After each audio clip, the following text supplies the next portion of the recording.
freedom, risking it all for the American dream?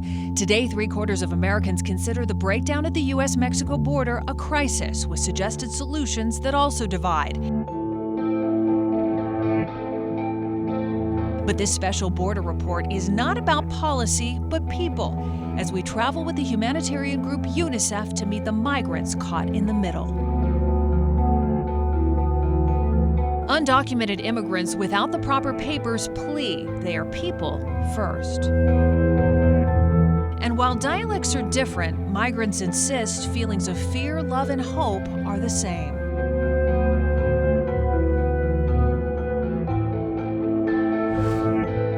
¿Cómo ha sido toda esta transición y todo este proceso para tus niños? Ha sido difícil porque han habido días que no hemos tenido ni para comer, cosa que nunca pasábamos allá. Tal vez allá podría ser que la pobreza es muy grande, pero siendo migrante uno, la gente a veces lo mira mal. So it has been very difficult for all of us, especially for them, because there are some days in which we have nothing to eat, which it wasn't the case when we were living in El Salvador. And then the experience here as a migrant woman and as a migrant person is very difficult because we're looked at with disregard and without respect, and that is something that my kids are experiencing as well. I had the baby in the bathroom. I was not able to have it in the hospital. It is exhausting, scary, having all of these people threaten. I was pulling on my son, and the immigration man was pulling on his feet. Suéltalo. I said, let him go. Suéltalo. Let him go. Vas a lastimar a mi hijo. You're going to hurt my son, Lo please. soltó. Peligro mi vida. My Mi life familia is en at Estados Unidos. risk. En Guatemala, perdón. My family is in por danger eso in Guatemala, vengo a and that pedir is asilo. why Por favor, I ayúdenme. came to ask for No asylum. puedo.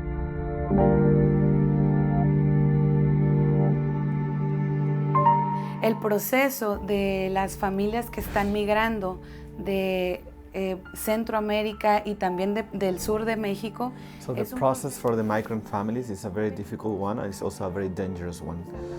We have cases even here in this shelter in which sometimes we receive the children without the parents, sometimes we receive the parents without the children. It's very common that the children get lost along the way. It's very dangerous as well because there are many groups along the border who kidnap kids and then we don't see them again. So it's a very difficult process.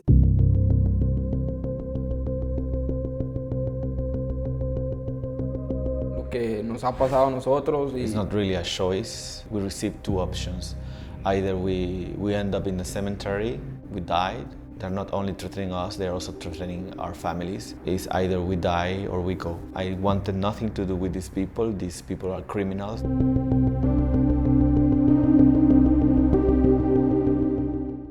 Do borders, boundaries, and barbed wire work? I'm Megan Henderson at the U.S.-Mexico border.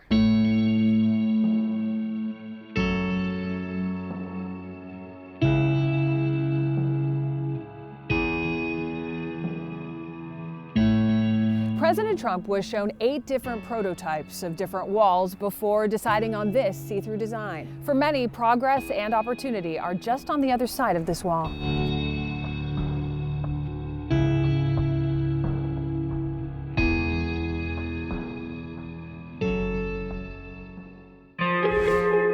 When we talk about migrants, refugees, or asylum seekers, people always have this idea of men or women, and they forget about kids. Children and youth is the most vulnerable group that has been forgotten by the authorities. The failure of their system is what has taken them and has put them in this position of vulnerability. Traveling with UNICEF to Guatemala, we first go through Mexico and stop at a YMCA safe house for unaccompanied minors. Here, several teens share similar stories of survival. He pointed a gun in my forehead and threatened me. Barely above a whisper, this 17-year-old confides while she was pregnant, she was forced to choose between marrying the gang leader of her Honduras hometown or murder. He threatened me again with a knife if I wanted to stay alive. Then I decided at that moment, I was so scared and I was so worried for my family, so I decided to leave. Alone on the 2,000-plus mile trek to Tijuana, the young mother delivered her baby boy on a dirty bathroom floor. I had the baby in the bathroom. I was not able to have it in the hospital. It is exhausting, scary, having all of these people threaten. Lo que nos ha pasado a nosotros It's not really a choice. We received two options. Either we end up in the cemetery, we died. They're not only threatening us, they're also threatening our families. It's either we die or we go. I wanted nothing to do with these people. These people are criminals. A 16-year-old boy holds back tears as he tells us at home in Guatemala he was training to be a mechanic before a savage gang took over his neighborhood and extorted his family for money. es algo muy complicado, pero no imposible. We need help from the United Nations and other countries. We need to investigate all the high-ranking members of government. We need to investigate all those people because the corruption and the influence of the gangs and the mafia runs deep on all branches of the government. Nodding his head in understanding, another boy who made it to Mexico from Guatemala, frightened for his life. This 15-year-old fled after refusing to sell drugs for a local cartel. People has fear because they don't know them. They don't know their case. They don't know their stories. They don't know that these kids don't leave their country. Could have been their last day of life.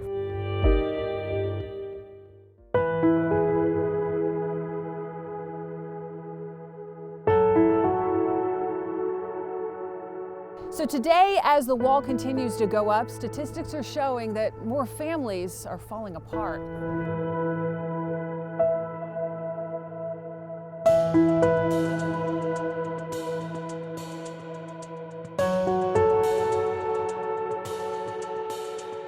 Coming up, the wall between families.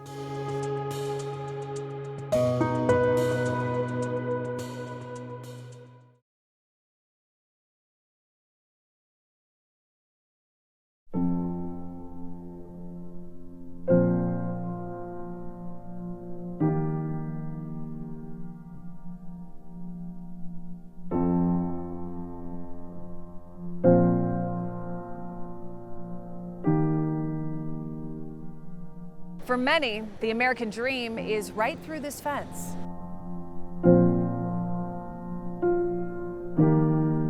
This is where the almost 2,000-mile wall ends, right in the Pacific Ocean.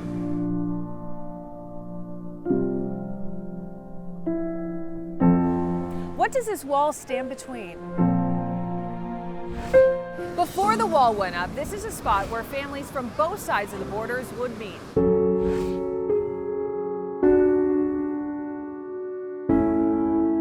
Is it hard to be away from him in this kind of? Que sí es difícil verse así. Sí. Yes, it's very difficult. What do you miss most about your brother? ¿Qué es lo más que extrañas de tu hermano?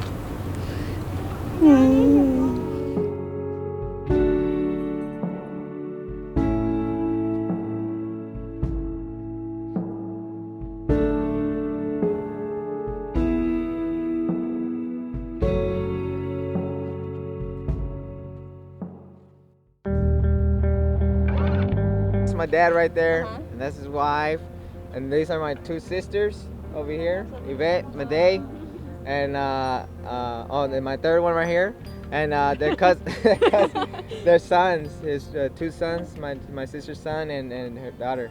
This whole wall thing is all bad, you know. It's just, it shouldn't be separation between human beings, you know. It's like we feel like we're animals sometimes, you know, being in cages, you know. There should be no borderlines, and it sucks I can't even hold my dad right now, you know. It's been a while. My sisters are here, my son with my cousins, they can't even reunite, so it's just all bad right now. Pues poco mal, ¿no? Quisiera que estuviera acá de este lado, pero pues no se puede ahorita. Vamos a esperar a que pase un tiempo para poderlo mirar y él también nos mira a nosotros. Sí, yeah. He feels sad that they are meeting this way, and he would like to have him on this side of the wall, and they are looking forward when they could be able to meet. But sadly, at the moment they cannot meet. They cannot come to this side. Yeah. Abrazarlo. I miss hugging him. Convivir con él más. I miss sharing my life with him, having him in my life. Y el apoyo como hermano, estar aquí más cerca. The support and the relationship of having a brother close by.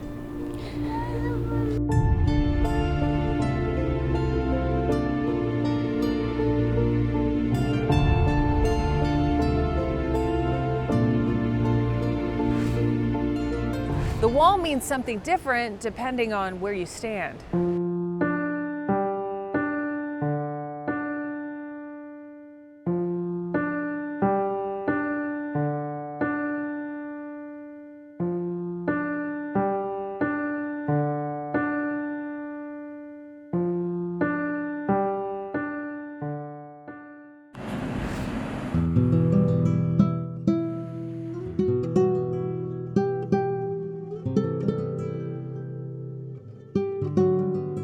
Lush landscape and vibrant villages. But ravaging the beauty of Guatemala, today, humanitarian organizations warn poverty, corruption, gang warfare, and drugs, threatening the lives of children every day. Cuando yo tenía 15 años, When I was 15 years yo old, conocí al padre de mis hijos. I met the father of my kids. He would force me to have sexual relations. Años yo y él tenía 25. I was 16 years old and he was 25. A mother on the run from the merciless MS-13, an international criminal gang that originated in Los Angeles in the 1980s and has savagely spread since.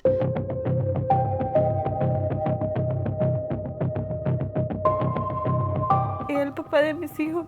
When they came into the house, they put him on his knees with a gun to the head, and they also threw me to the floor. If she was not hand over the father of her kids, they will kill us all. They will kill us all. For her safety, we'll call her Rose. Scared, shaking and crying, the 28-year-old says it took 9 terrifying months for her husband and 3 children to escape kingpins in El Salvador and make it here to this shelter in Mexico for migrant mothers and children. Pero en Centroamérica especialmente hay The situation in Central America is very critical because the governments of most of the countries, they have lost power, so they are in a state of anarchy.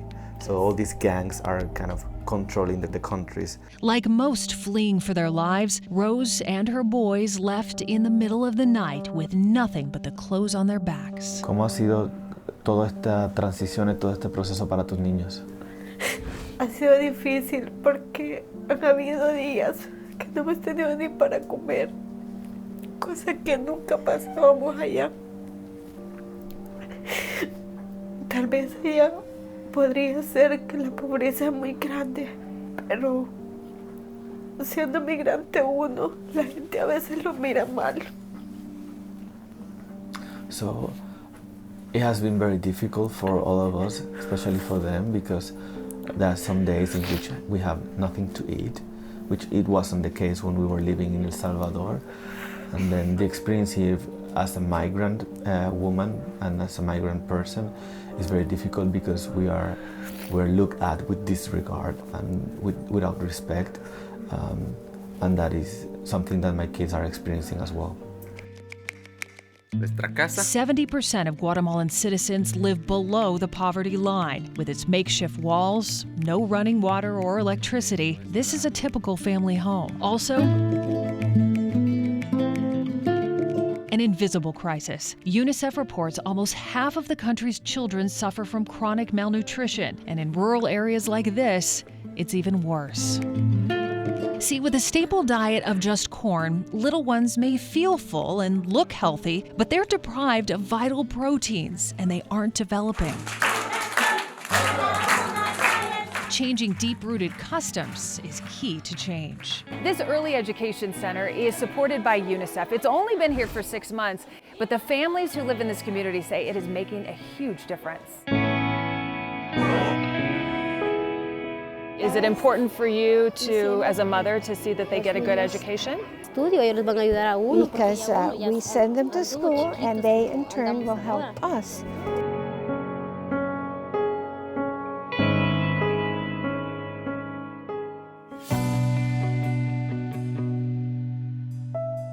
Coming up, a father and son separated.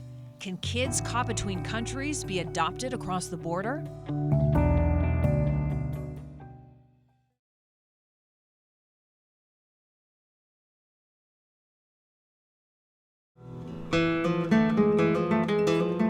I'm Megan Henderson at the U.S.-Mexico border. So this construction started back on June 3rd and hasn't stopped since.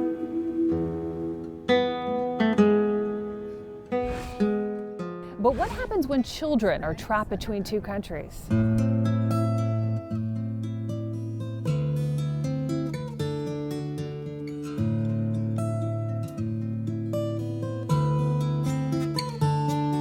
How did you end up here today? My family is very poor, so the need for a job. Empezar a trabajar y mandar dinero para. Yeah, to find a job and to be able to help my family with the money I would make working in the States. Si tú pudieras realizar cualquier trabajo que tú quisieras en los Estados Unidos, ¿cuál sería? ¿Cuál sería así como tu sueño de trabajo en Estados Unidos? Trabajar en una tienda, manejar una tienda. Okay, so I would dream of being the manager of a store.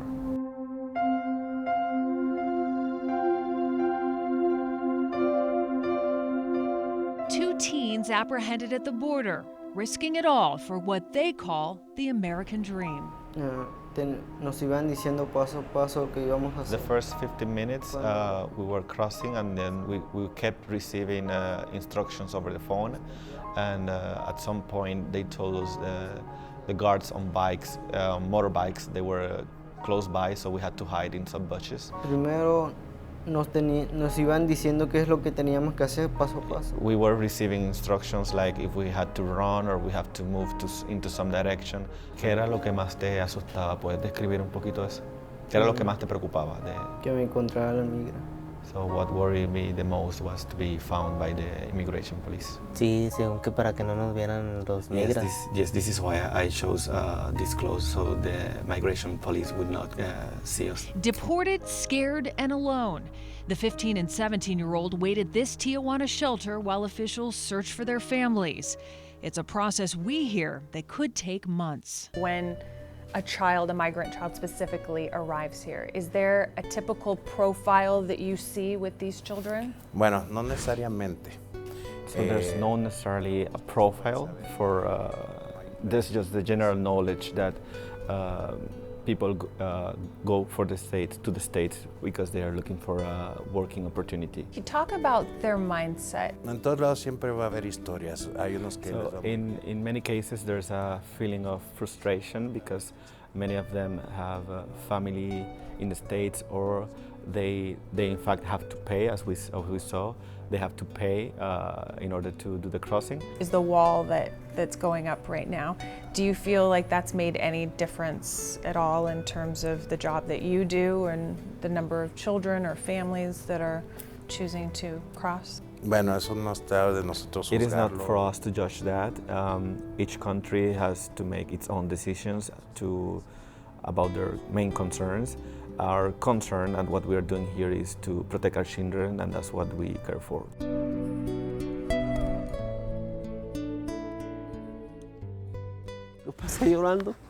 I kept crying. I was pulling on my son, and the immigration man was pulling on his feet. Suéltalo. I said, let him go. My family is in danger in Guatemala, and that is why I came to ask for asylum. A dad desperate to make sense of being separated from his 10-year-old son for more than 5 months.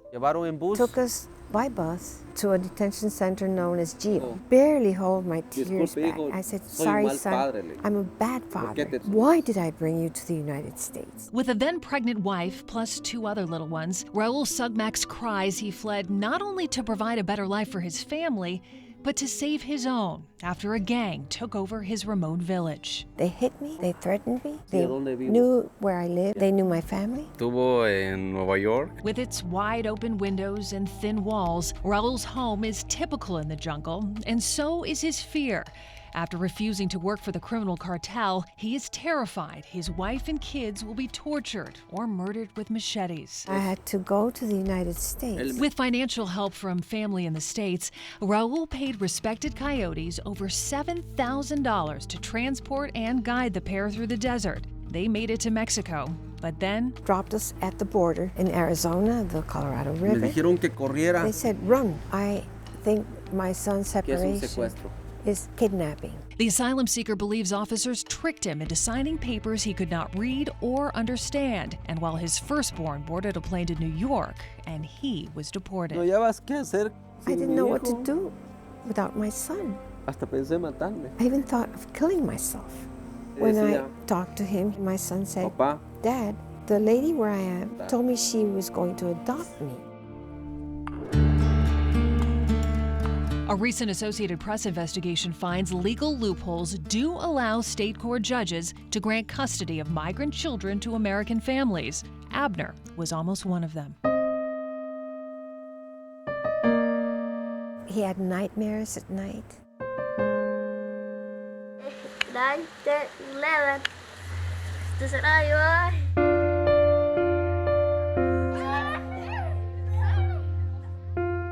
Trying to make up for lost time, the 5 stick close together. Today they celebrate Abner's 11th birthday, and as he blows out the candles, there is no doubt one wish already came true.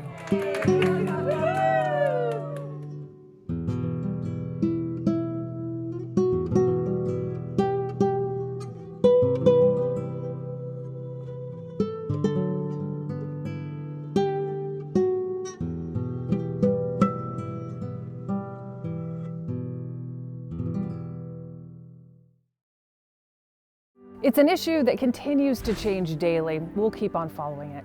I'm Megan Henderson. Thank you for watching.